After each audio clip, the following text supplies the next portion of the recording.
का आला साया। रात के लगभग 1 बजे का समय था। काले कपड़े पहनी एक औरत, जिसने अपना चेहरा कपड़े से ढका हुआ था, हाथ में एक काले रंग की पोटली लिए चौराहे की तरफ बढ़ रही थी। चौराहे पर पहुंचकर वो रुक गई और उसने उसी पोटली से कुछ सामग्री निकाली। एक नींबू जिस पर अनगिनत पेंस चुभाई गई थी, और साथ में एक लाल साड़ी, और उसके ऊपर सुहागन का श्रृंगार रखकर उसने वहां पर एक दिया जलाया और उस पोटली को वहीं छोड़कर वो उल्टे रास्ते वहां से बड़ी ही तेजी से निकल गई। अच्छा हुआ मेरी बला टली। अब ये बला किसी के ऊपर भी जाए, मुझे कोई मतलब नहीं। वो औरत अपनी बला का उतरा करके चौराहे पर रख गई। वो दिया ठंडी हवा के बीच भी उसी तरह जल रहा था। तभी कुछ देर बाद वहां कुछ शोर सुनाई दिया। 4 दोस्त शायद किसी पार्टी से वापस आ रहे थे। रोड पर स्ट्रीट लाइट की रोशनी पड़ रही थी, मगर बार बार वो लाइट फ्लिकर कर रही थी, जिस वजह से उन्हें रास्ते पर ठीक से कुछ दिखाई नहीं दे रहा था।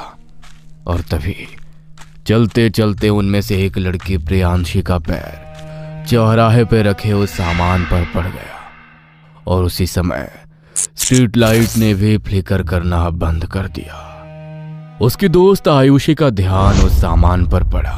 ओ माय गॉड, ये क्या किया तूने? पता है ना चौराहे पर ध्यान से चलना चाहिए। पैर पड़ गया ना तेरा चौराहे के सामान पर। एक काम कर, अभी ही माफी मांग ले और बोल दे कि गलती से तेरा पैर इस पर पड़ गया, और जिसके लिए भी क्रिया का सामान रखा है वो तेरे पीछे ना आए। क्या कितना ज्यादा फट्टू है रे तू। अरे कुछ नहीं होता ये सब। ऐसे क्या रास्ते पर पड़े सामान पर पैर रखने से भूत किसी के पीछे आ जाते हैं? हाँ, अरे इसे तू क्या बोल रही है? इसे तो हर चीज से डर लगता है, पता है ना। उस दिन किले में हम लोगों की परछाई से डर गई थी ये। देखो वो बात अलग है, लेकिन तुम्हारा पैर चौराहे पर पड़ा है, इसे मजाक मत समझो और माफी मांग लो, वरना वरना वरना क्या? बेवकूफ कहीं की। खुद तो इतना डरती है, हमारा भी दिमाग खराब कर देती है। नहीं मांग रही मैं माफी, जा। जिस भूत को जो करना है वो कर ले। इसी सामान पर पैर पड़ा था ना मेरा, अब देख मैं क्या करती हूँ। प्रियांशी ने चौराहे पे रखे सामान का मजाक उड़ाते हुए उसे ठोकर मार दी और हंसते हुए आगे बढ़ गई। आयुषी के अलावा कोई भी उस बात की गंभीरता को समझ नहीं रहा था। आयुषी तो भगवान का नाम लेते हुए आगे बढ़ गई, लेकिन प्रियांशी नहीं जानती थी कि उसने अपने सर पर कितनी बड़ी आफत मोल ले ली है। कुछ देर बाद वो अपने घर पहुंच गए। प्रियांशी चेंज करके अपने बिस्तर पर जाकर लेट गई। उसने सोने के लिए अपनी आंखें बंद की ही थी कि तभी उसे कमरे में एक अजीब सी फुसफुसाहट महसूस हुई, जैसे तो कोई बड़ी ही धीमी धीमी आवाज में सिसकते हुए रो रहा हो। उस आवाज से प्रियांशी का ध्यान भटका और उसने अपनी आंखें खोली। उसने इधर उधर देखा, मगर कमरे में उसे कोई भी दिखाई नहीं दिया। ये कैसी आवाज आ रही थी अभी? लगता है मेरे कान बज रहे हैं। थोड़ी देर बाद प्रियांशी फिर से अपनी आंखें बंद करके लेट गई, मगर इस बार भी उसके कानों में वही रोने की सिसकियां सुनाई दी, और इस बार वो आवाज पहले से ज्यादा तेज थी। प्रियांशी घबराई और उसने फिर से अपनी आंखें खोलकर इधर उधर देखा। पहले तो उसे कुछ दिखाई नहीं दिया, मगर जैसे ही वो दोबारा लेटी तो पंखे पर उसे लाल रंग की साड़ी पहनी एक औरत बैठी हुई दिखाई दी, जिसका चेहरा बुरी तरह से जला हुआ था, और वो उसे बस एकटक घूरे जा रही थी। उसे देखकर प्रियांशी को कुछ समझ नहीं आया कि वो उसके आंखों के सामने की हकीकत है या कोई बुरा सपना। प्रियांशी ने अपनी आंखें झपकाई तो देखा कि इस बार पंखे पर कोई नहीं था, मगर अगली आंख झपकते ही फिर से उसे वो औरत पंखे पर लटकी हुई दिखाई दी, और वो सीधी उसके ऊपर झपट पड़ी। प्रियांशी जोर से चिल्लाई और उसकी चीख सुनकर बगल वाले कमरे में सो रहे उसके मम्मी पापा दौड़कर वहां आए। क्या हुआ तुझे? इतनी जोर से क्यों चिल्लाई तू? हाँ, सब ठीक तो है ना बेटा? कोई बुरा सपना देख लिया क्या तूने? प्रियांशी ने अपने मम्मी पापा की बात का कोई जवाब नहीं दिया और चेहरा फेर कर लेट गई। उसके मम्मी पापा ने फिर से उसे आवाज लगाई, मगर जब उसने कोई जवाब नहीं दिया तो वो दोनों अपने कमरे में चले गए। उनके जाने के बाद प्रियांशी बिस्तर से उठी और उसने खुद को ड्रेसिंग टेबल के आईने में देखा और अपनी गर्दन मोड़ते हुए भयानक तरह से मुस्कुराने लगी।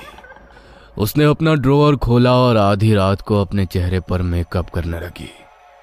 उसने अपने पूरे चेहरे को खराब कर लिया और जोर जोर से हंसती हुई बेहोश होकर जमीन पर गिर पड़ी। सुबह जब नाश्ते के टाइम पर वो बाहर नहीं आई तो उसकी मम्मी ने उसके कमरे का दरवाजा खटखटाया, मगर उसने दरवाजा नहीं खोला। उसकी माँ जब दरवाजा खोलकर अंदर आई तो वो उसी हालत में नीचे जमीन पर पड़ी थी। उसे देखकर उसकी माँ बुरी तरह डर गई। ये क्या हो गया प्रियांशी को? सुनिए जी, अंदर आइए। प्रियांशी के पापा जल्दी से अंदर दौड़कर आए और उसे देखकर वो भी घबरा गए। उन्होंने उसके चेहरे पर पानी छिड़का। प्रियांशी को हल्का होश आया तो उन्होंने उसे सहारा देकर बिस्तर पर बैठाया। ये क्या हाल बनाया हुआ है तूने अपना? और तू जमीन पर कैसे गिर गई थी? कल जब तू घर आई उसके बाद से न जाने कैसी कैसी अजीब हरकतें कर रही है। कल कुछ हुआ था क्या तेरे साथ जो तू हमें बता नहीं रही? प्रियांशी बस एकटक अपनी माँ को देखती रही, लेकिन उसने उनकी बात का कोई जवाब नहीं दिया। उसकी माँ ने उसका चेहरा साफ किया और उसके लिए खाना लेकर आई तो खाना देखते ही प्रियांशी खाने पर ऐसे झपट पड़ी जैसे ना जाने कितने दिनों से उसे खाना खाने को ना मिला हो। आधा खाना तो उसने जमीन पर बिखरा दिया। अरे ये किस तरीके से खाना खा रही है तू? कैसी कैसी हरकतें कर रही है? प्रियांशी ने अपनी माँ को घूर कर देखा और अचानक बिस्तर से नीचे कूद पड़ी। उसने जमीन पर रेंग रहे कॉकरोच को हाथ में उठाया और उसे चॉकलेट की तरह खा गई। उसकी इस हरकत को देखकर उसके मम्मी पापा का दिल दहल उठा। उसके पापा ने झटपट उसे उठाया और बिस्तर पर बैठाया और तभी वो बेहोश हो गई। मुझे इसकी हालत ठीक नहीं लग रही अनीता। शायद हमें इसे डॉक्टर के पास लेकर जाना चाहिए। मुझे तो लगता है हमारी बेटी को डॉक्टर की नहीं बल्कि किसी तांत्रिक की जरूरत है। इसकी हालत नहीं देख रहे क्या आप? अरे तुम औरतों को तो इस झाड़ फूंक के अलावा कभी कुछ और सूझता ही नहीं है। चुप करो तुम, मैं डॉक्टर के पास लेकर जा रहा हूँ इसे। मनोहर और अनीता प्रियांशी को अस्पताल लेकर गए। उन्होंने डॉक्टर को जो बताया उससे डॉक्टर को लगा कि शायद प्रियांशी के दिमाग पर किसी बात का गहरा असर पड़ गया है। उन्होंने उसे एडमिट किया। जिस वार्ड में वो एडमिट थी उस रूम में एक और पेशेंट थी जिसकी हालत बहुत ज्यादा खराब थी। डॉक्टर ने उसे बचाने की पूरी कोशिश की लेकिन उस लड़की ने अपना दम तोड़ दिया। I am so sorry mister Anish, हमने पूरी कोशिश की आपकी बेटी को बचाने की, मगर अस्पताल के रूम में मातम छा गया। प्रियांशी जो अभी तक अपने बिस्तर पर बेहोश पड़ी थी, अचानक उसके अंदर जैसे कोई समा गया हो। वो हाँफती हुई अपने बिस्तर पर उठकर बैठ गई और उसने अपने मुंह से कुछ ऐसा कहा जिसे सुनकर सबके होश उड़ गए। आप इस तरह रोइए मत मम्मी पापा। आप लोगों ने मुझे बचाने की बहुत कोशिश की लेकिन मेरी जिंदगी इतनी ही लिखी थी, इसीलिए आप परेशान मत होइए। ये सब तो क्या बोल रही है बेटा? मनोहर ने जैसे ही ऐसा कहा प्रियांशी का शरीर जोर जोर से तड़प गया। उसका पूरा शरीर सफेद पड़ गया और वो वहीं निठाल हो गई। ये क्या हो रहा है मेरी बेटी के साथ डॉक्टर साहब? देखिए, लगता है आपकी बेटी मानसिक रूप से बीमार है, इसलिए जो भी देख रही है उसके दिमाग पर उसका असर हो रहा है। लेकिन मेरी बेटी तो बेहोश थी, तो उसे कैसे पता चल गया कि यहाँ पर क्या हो रहा है? मैं आपको कह रही हूँ ये डॉक्टर के बस की बात नहीं है। ले चलो इसे।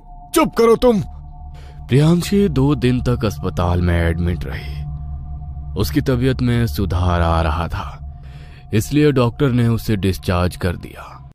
रात का समय था, वो अपने कमरे में लेटी हुई थी। तभी उसे लगा कि उसके इर्द गिर्द एक नहीं बल्कि बहुत सारे लोग खुसुर फुसुर कर रहे हैं। उस आवाज से मानो उसके कान फट जाएंगे। उसने अपने कानों को अपने हाथों से भींच लिया, मगर फिर भी वो आवाज उसके कानों में और तेज बढ़ती गई। उसने नजर घुमाकर देखा तो अनगिनत आत्माएं उसकी तरफ बढ़ रही थी, जिनमें से कुछ के चेहरे को पहचानती थी। ये सब क्या हो रहा है मेरे साथ? वृंदा, वृंदा, वृंदा, तुमने तो पिछले हफ्ते ही खुद की जान ले ली थी ना। तुम मर चुकी हो, तुम मुझे कैसे दिखाई दे रही हो?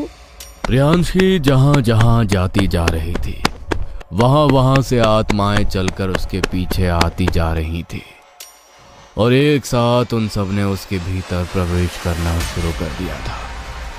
प्रियांशी का शरीर बिल्कुल भारी हो चुका था और वो बड़े ही अजीब आवाज में जोर जोर से कुछ बड़बड़ाने लगी।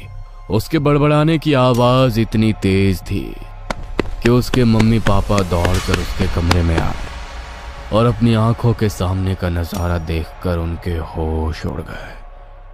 प्रियांशी के शरीर की सारी हड्डियां मुड़ चुकी थी और वो अजीब अजीब आवाजों में बड़बड़ाए जा रही थी।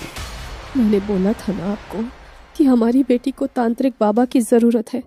अभी के अभी लेकर आइए किसी को, वरना इसकी हालत संभलने में नहीं आएगी। ए बुढ़िया, तू चाहे किसी को भी बुला ले, लेकिन अब कुछ नहीं कर पाएगी।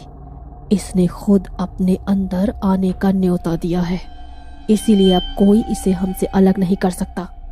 इसका शरीर अब हमारा घर है। अगर हमें यहाँ से निकालने की कोशिश की तो ये भी फिर हमारे साथ ही जाएगी। प्रियांशी के मुंह से ये सब सुनकर उसके मम्मी पापा के पैरों तले से जमीन खिसक गई।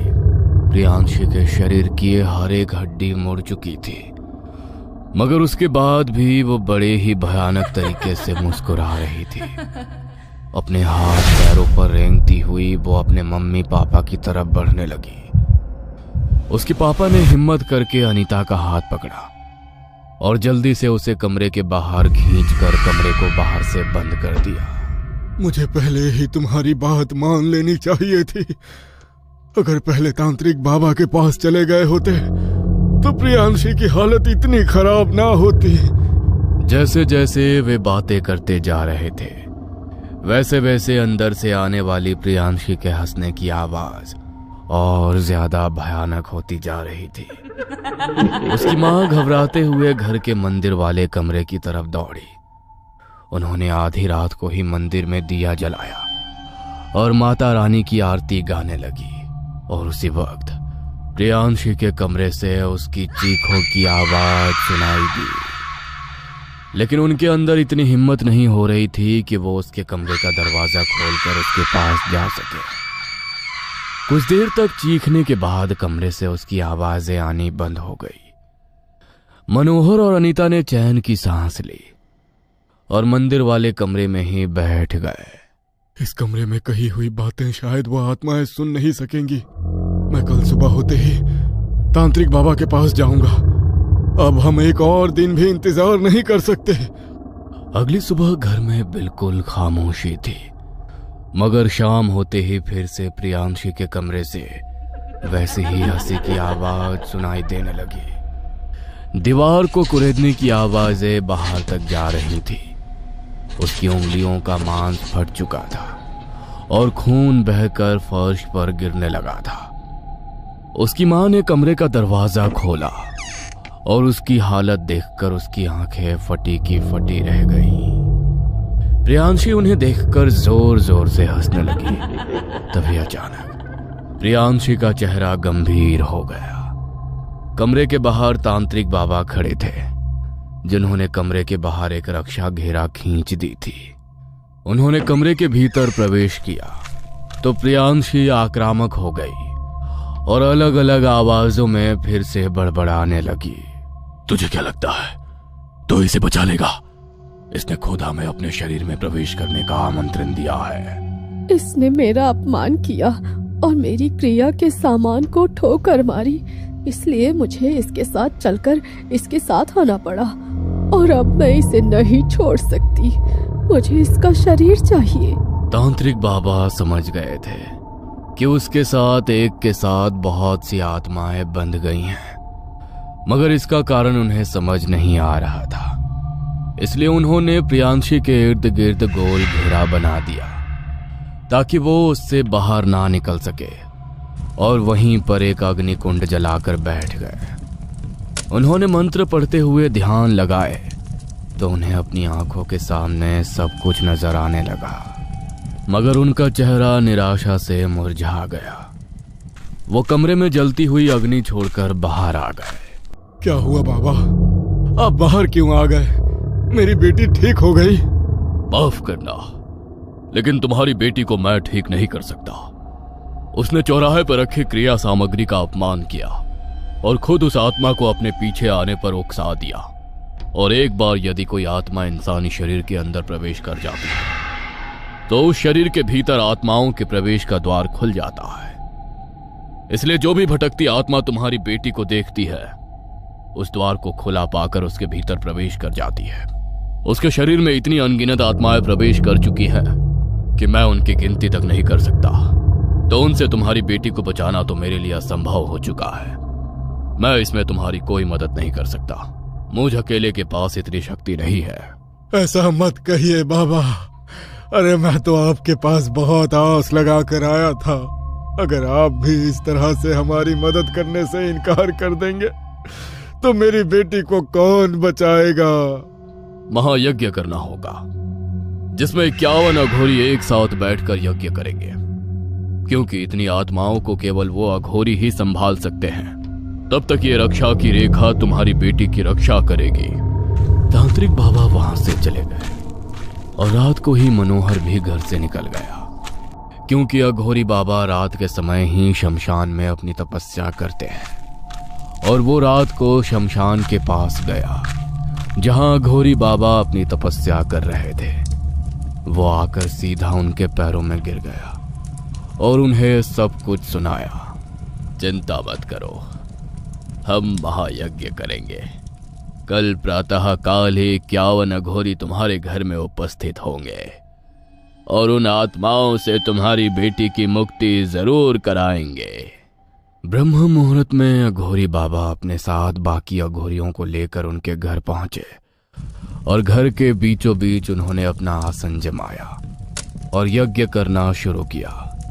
यज्ञ में जैसे जैसे मंत्रों की आवाज प्रियांशी के कानों में पड़ती जा रही थी, हर एक आत्माओं की आवाज में उसकी चीख सबको सुनाई दे रही थी। जाओ और बाहर लेकर आओ उसे और अपने हाथ में ये रक्षा सूत्र पहन लो। अघोरी बाबा ने मनोहर और अनीता को रक्षा सूत्र दिया। वो दोनों रक्षा सूत्र पहनकर अंदर प्रियांशी के कमरे में गए और उसे पकड़कर घसीटते हुए बाहर लेकर आए। उसने बाहर ना आने की पूरी कोशिश की, मगर मंत्रों की शक्ति के आगे वो कमजोर पड़ने लगी। 51 अघोरियों के महायज्ञ में पहुंचने वाले हर एक मंत्र से मानो उसके शरीर से एक एक आत्मा निकलती जा रही थी। पूरे 5 घंटे तक यज्ञ चलने के बाद प्रियांशी बिल्कुल कमजोर पड़ गई और शरीर से निकलने वाली आखिरी आत्मा के साथ वहीं पर निठाल होकर गिर पड़ी। अघोरी बाबा ने उसकी आत्मा का शुद्धिकरण किया और उसके शरीर में आत्माओं के प्रवेश करने का जो द्वार खुल चुका था उसे भी तंत्र के जरिए बंद कर दिया गया। उसके हाथ पर और गले में उन्होंने रक्षा सूत्रों को बांध दिया। समय रहते मनोहर को अपनी बेटी की जान बचाने का रास्ता मिल गया, इसलिए उसकी जान बच गई, वरना कुछ दिनों के भीतर ही वो अपनी जान से हाथ धो बैठती। इसलिए कहा जाता है कि चौराहे पर रखी क्रिया सामग्री से हमें सावधान रहना चाहिए, क्योंकि हम नहीं जानते कि वो क्रिया सामग्री कितने खतरनाक आत्मा के साथ जुड़ी है और वो आपके भीतर कितनी आत्माओं को निमंत्रण दे सकती है। और आपका शरीर अनगिनत आत्माओं का घर बन सकता है। यदि आपको ये कहानी अच्छी लगी हो तो हमें सब्सक्राइब करें। हम जल्द ही एक और नई डरावनी कहानी लेकर आ रहे हैं। कहानी को सबसे पहले देखने के लिए हमारे नोटिफिकेशन को ऑन कर लें।